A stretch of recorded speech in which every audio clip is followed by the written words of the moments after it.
So, if you are super cool, you would have seen recently that I released my arrangement of the Rite of Spring, metal arrangement.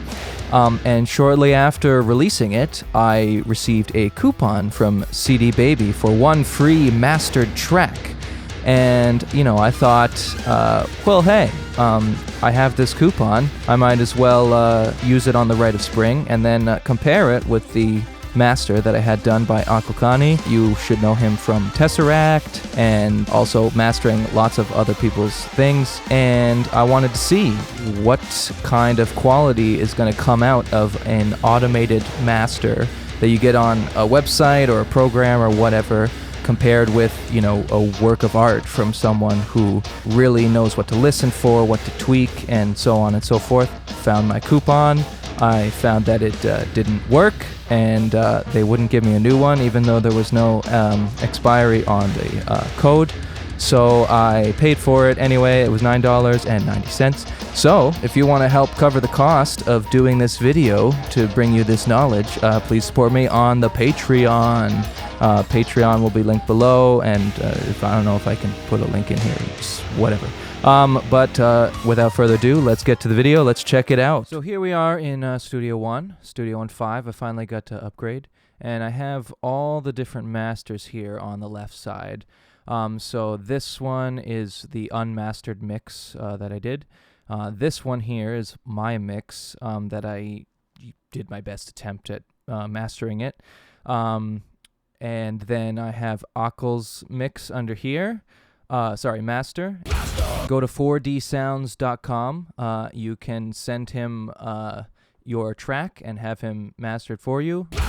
And then I have the automated master as the last track under here. I am going to start with the mastering off, so no limiter, no nothing. And obviously it's very quiet because there's no limiter to bring it up, like 10, 14 dB or whatever. So the mix isn't hitting anything. So let's check that out, and then I'll bring you through the other mixes.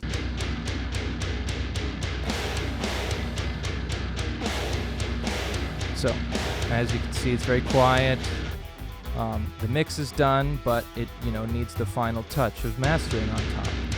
So, we're going to switch to my mix now.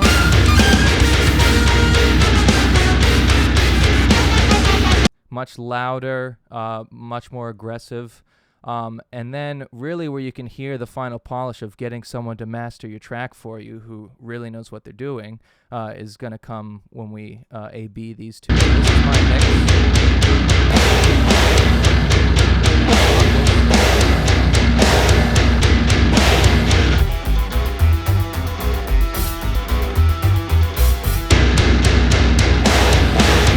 So a few things jump out to me. So my mix, that was, again, my best attempt at mastering, it has a little bit more sizzle in the high mids. I got a little bit of kind of sound, which is roughly 2 to 4K. There's a little bit in there kind of coming from the guitars and bass.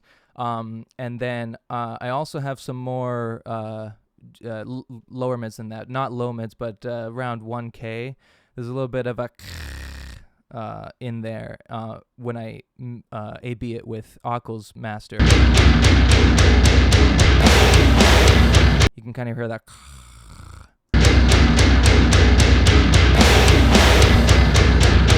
So all that like high mid stuff it has been scooped out. The harshness is from that area is gone in Akul's master.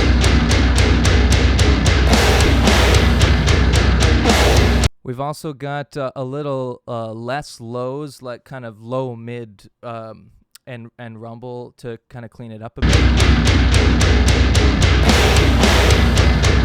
And what I think that kind of helps to do is bring out the reverb I have on those big trombones coming through on those chord hits. They really resonate more in Akul's master than mine. They're covered up a little bit more. So if we go right to that spot,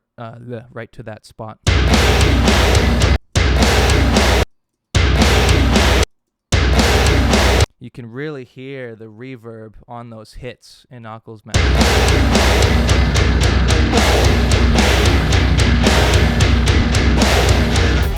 And, there's plenty of other, this is just talking about frequencies. I know it's a little wider.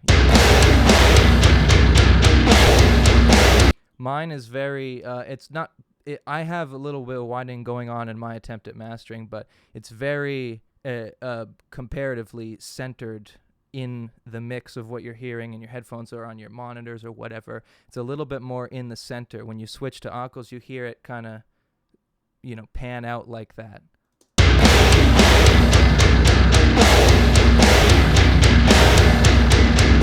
Which is really sweet. I mean, if you have it on a good stereo or something like that, and you can really hear sort of a bigger, more expansive sounding mix, which just kind of crushes you a little bit more, which is pretty sweet.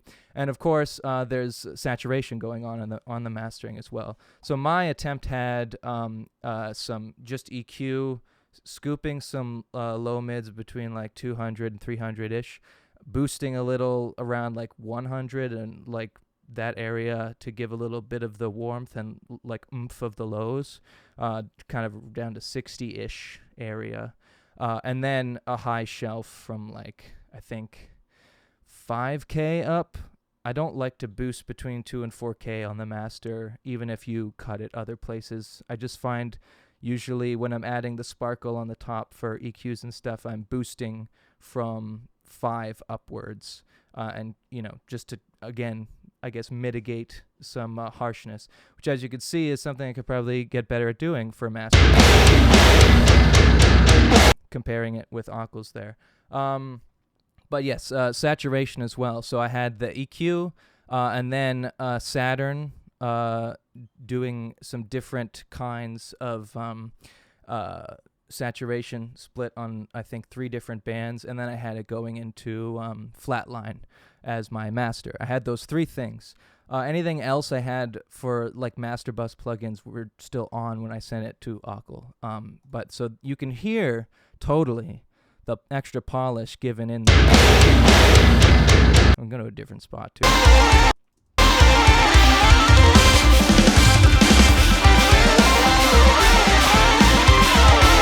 Yeah, again, I'm hearing a lot of kind of 1K-ish, maybe 900 to 1K in there. The cymbals really come out a lot more as well in Ockel's master. They're a little clearer. Let's go to that word.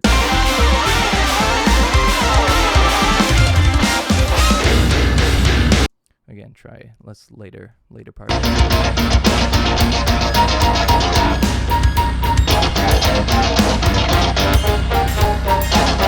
So yeah, those are the things that jump out to me as a comparison between these two. But I was actually really surprised at how different when comparing the automated master was to Ockel's master and also my master. This is what came out.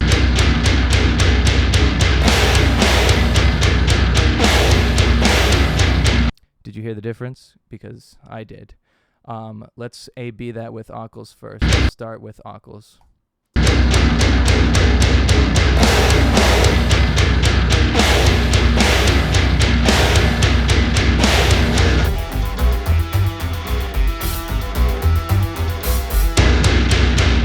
So there's a lot of things that should be apparent to you there.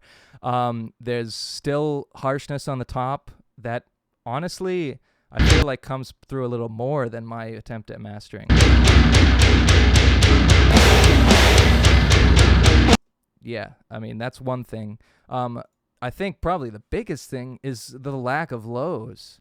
There's no lows going on.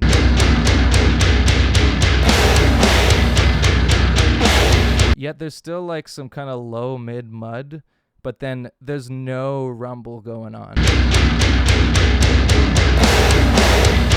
Which is a huge important part of this riff. I mean, even just in the composition of the score that Stravinsky did, it's you want just this kind of really metal kind of clash in the low frequencies kind of overlapping, and you just don't get that from this mix. And I mean, of course, a robot can't take that into consideration. However, I mean, from the mix we put into it, from here, I mean, I guess from this to this.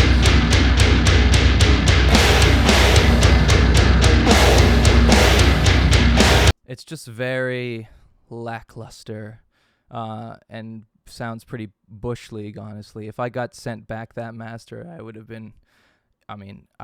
at least asked for another attempt at it. Like on the horns, the trumpets, and the trombones there, again, I almost don't even hear. They sound kind of dry in the automated master. Okay, let's try something later. What's here?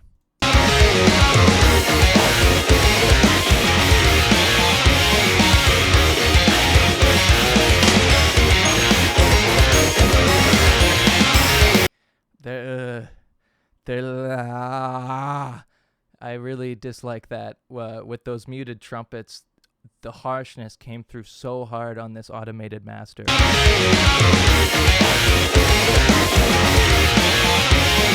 No, not for me. No, thank you. I think you could say the loudness factor is there, I suppose. Like that, whatever mastering gets applied, definitely comparable loudness. So,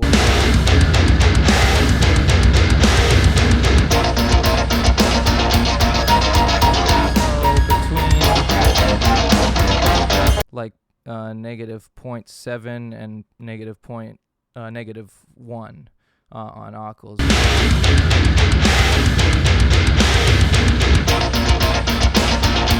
Automated one's a little louder. Let's try the very end just for fun.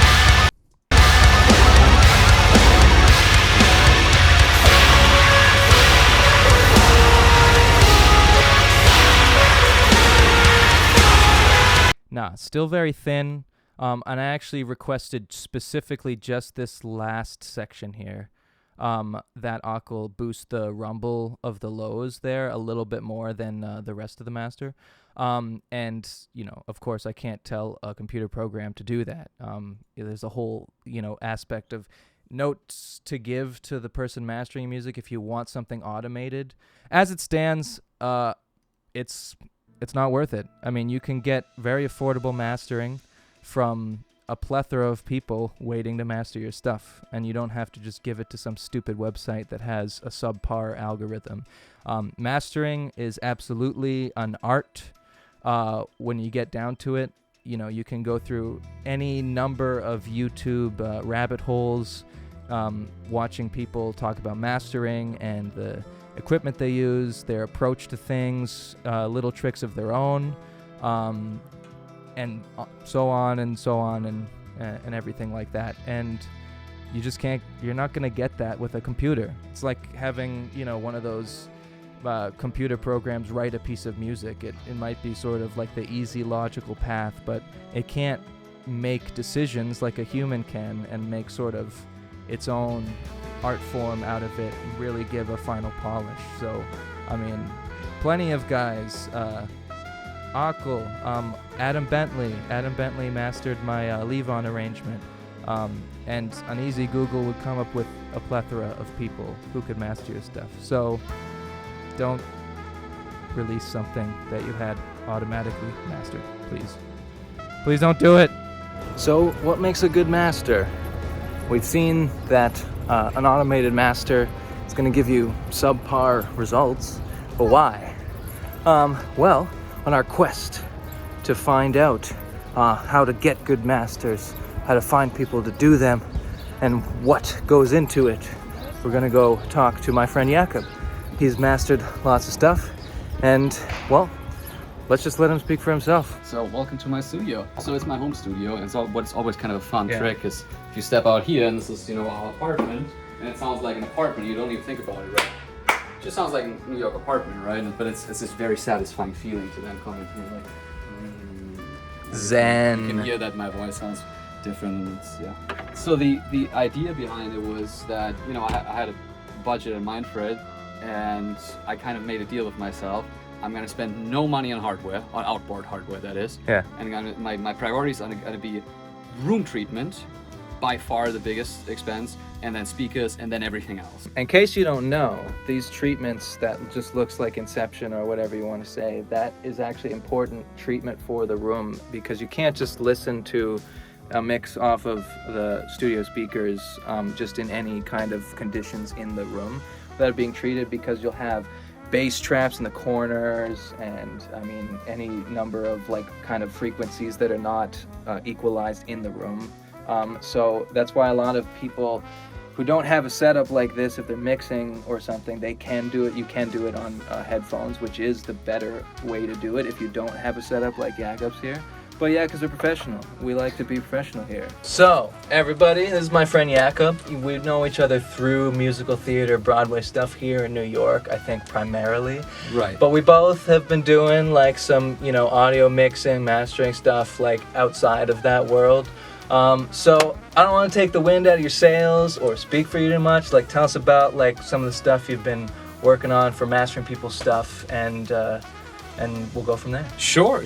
I mean, just the most recent thing I did, which might be interesting, because it's so different actually, is just radio ads, which is like a totally different way of like, approaching music, because it's not about like the most pleasing sound, it's about the sound that gets the most attention, right? It's like the dark arts of music production. So that's been kind of cool. And I just did an album with my friend Alex Joy, a musical theater composer, you probably know him. So I did those in parallel. Actually, it's really interesting because one of them is very much like, don't give in to like it's just about loudness, because people are gonna like sit down and listen to the whole record, right? That's the most fun, right? When you're like, loudness doesn't really matter all that much, just make it sound coherent and beautiful. From a mastering perspective, ads actually are super easy, but there is something very soothing in that you have an exact delivery format. Like, so the ad agency will tell you it needs to be minus 14 LUFS and minus 1 dBTP, right? And they're like, okay, great. Now I know I will never get notes on loudness, because if it's not loud enough, it's your requirements. You told me it needs to be minus 14 exactly and minus 1 dBTP, so that's where we're at. The mastering part is actually quite fun because, just make it pop as much as you can while being on these exact parameters.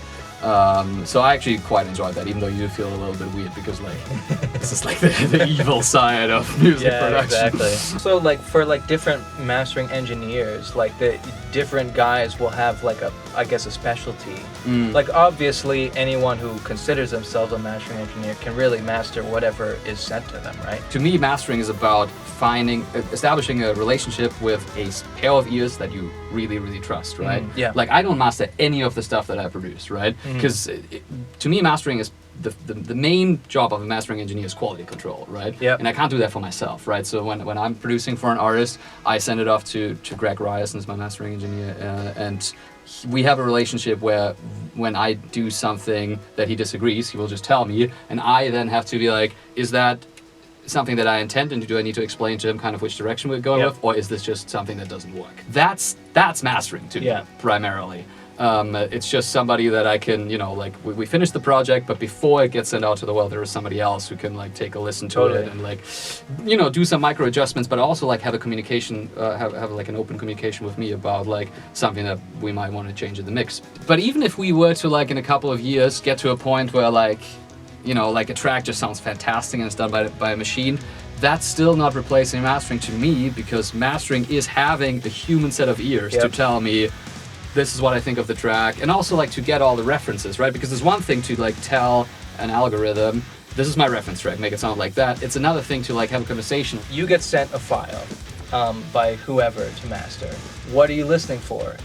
Obviously it varies for every recording. Everything's different. It's always a new puzzle. But what might you listen for? Do you have any examples? It's really difficult to say because it's so different. I think I just listen to the whole thing on a couple of different speakers, right? And just kind of try to see if I get it, right? If I see what the inspiration is, or if I'm completely lost, right? Because there's also something to be said about maybe I'm the wrong guy for this, right? If it's a house track, right, I would probably be kind of I don't really know that genre that well. I don't have a list of references. I can make, I can limit it. I can make it loud, right? I can make it sparkly, but maybe this is not what you want. I need references, right? So my first listening to is do I understand where this artist is coming from, what this project is supposed to be, right? And then the next step, and I think the most important step, is to find reference tracks either directly from the artist, or in the genre. In the genre, exactly. I think that's the most important thing, and the only thing that is the same on every project. It's like just listening to it a bunch, understanding where the artist is coming from, also in conversation with them, and then finding reference tracks, right? And after that, everything is different. Do you have any like go-to plugin? I have a couple of favorites that I go to, but it's all like very small things, and it's always different. Like every approach in the end, if it sounds good, it is good, right? Every approach is valuable, but I don't really have a mastering chain, right? Like this is always just always something different. It's always got to listen, right? Yeah, exactly. You have to listen to what's going on. That being said, there are some things that I end up using almost every time because I just miss them if I don't use them. Let's check it out. Sure. All right, let's talk about some of my favorite plugins. As I said, it kind of changes all the time, but a couple of them stick around. This one being one of them. So this is a musical theater track for a client. Really beautiful song, kind of a folk rock tune. And as you can see on the tubas here at the end of the mix, there's almost nothing going on. There's just a G comp, because at this point I already want to be in really good shape with the mix, right? This is just a G comp taking off a couple of the peaks, kind of like gluing it all together. It's not going to do much though, so I'm just going to play the end of the tune where it's loudest, and you see at most it's probably going to take off 3 or 4 dB. Let's take a listen. But it's so beautiful, Lord. Tell me how it went down. How it went down. Tell me how it went down. How it went down. How it went down. One thing that I use pretty frequently lately is I use a Shadow Hill mastering compressor, but I actually don't use it for compression. I just really like these 3 different analog flavors you can dial in with it. This is these different transistors named nickel, iron, and steel. I'm gonna like click through them. I'm gonna start this in bypass and then click through them. You're gonna be able to hear the difference. Pretty cool. But it's so beautiful, Lord. Tell me how it went down. How it went down. Tell me how it went down. How it went down. How it went down. Right, but it's so beautiful. Yeah, so I actually think the nickel setting here, the iron setting here, sounds really awesome. I use this actually more in mixing than in mastering, because it's such a, as you can tell, they have so limited control over it. So I use this on subgroups for background vocals, sometimes on cymbals, because it has a nice mid-side processor built in. So if I use like one of those spatial settings, it's going to be pretty intense for this, right? It has a wet dry knob, so I'm going to bring it in slowly, starting from dry. You're going to see it really opening up a lot. You can also add a lot of brightness with this air function here, but pretty limited control, so I don't use it for mastering all that often, but just the step before when you're like working with subgroups is really, really lovely on BGVs and cymbals, as I said. So let's check it out what it is on the tubas. But it's so beautiful, Lord. Tell me how it went down. How it went down. Tell me how it went down. How it went down. How it went down. Right, but it's so beautiful. Yeah, I think that's quite cool. Obviously, it's a little much right now. Let me lengthen this loop a little bit so we're not always cut off at the end. But really, really cool on subgroups. And yeah, sometimes it can work on a master.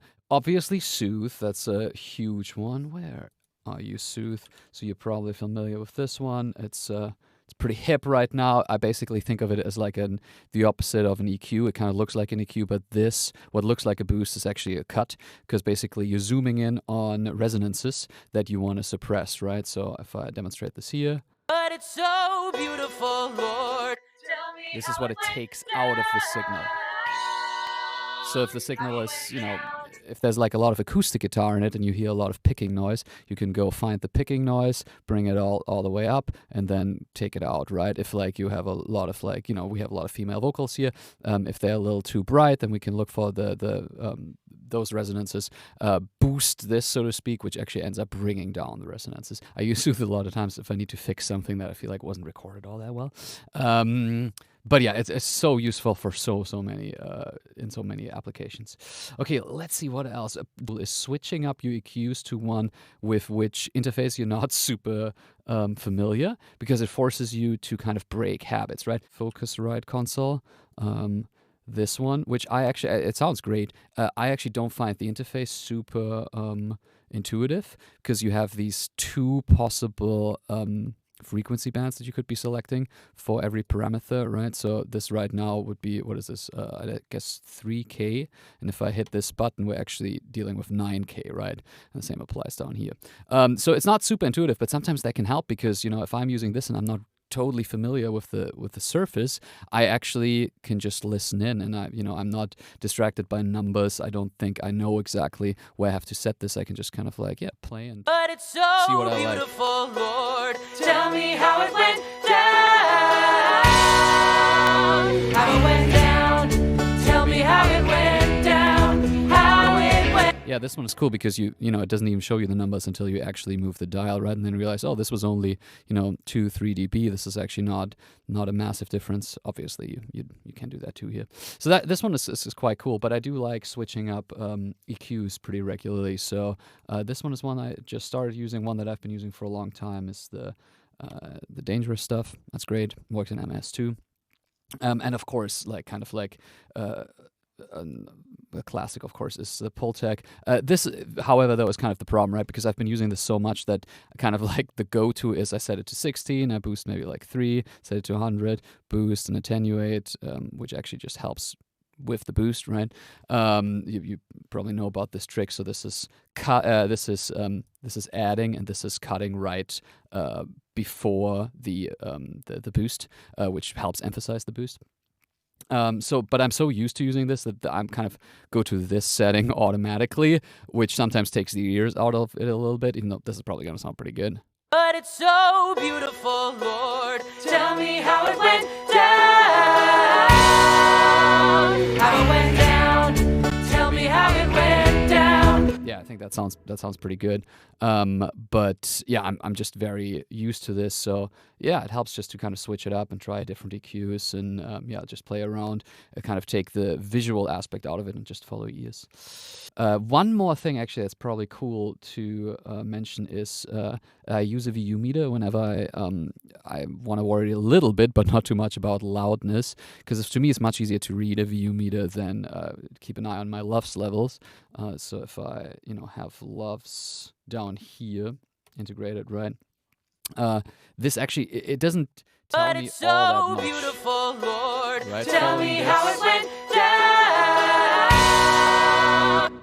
If I'm working on loudness and I want it a little bit louder, maybe I'll just set this to -10. So now 0 equals -10, right? And then I can actually just follow the needle, and I know as long as the needle dances somewhere around here, I'm in my target. And that to me is much easier to work with than a LUFS meter, because I feel like this matches what I'm listening to. This matches kind of how my ear works. These peaks, whereas a LUFS meter doesn't necessarily do that. So yeah, this is actually hugely important whenever I'm mastering. I usually have this just kind of somewhere up in the corner. So this is definitely kind of an always on thing. A lot of different little moves build up. They add up to one big, in some cases, very different final product. Right, exactly, yeah. I feel like, especially in mixing and producing, and with mastering, I guess, if you have to do huge moves, you should go one step back. Yeah. It usually means something may have been recorded wrong, or there's an issue somewhere, right? Yeah.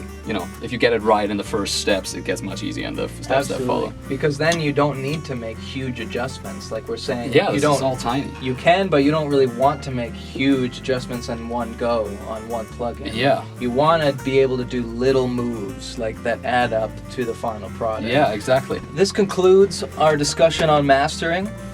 Thank you, Jakob, Thank you. helping me out on my quest to find out why automated mastering services are useless. That's your quest. That's your goal. That is my quest in life, or Okay, at least that's at your, this moment. You found your calling. Nice. Right? So check out Jakob on his Instagram. Find him. I'll link all that crap all on the stuff. And check out the Rite of Spring. Do check it out. It's very cool. It's out there. And bye.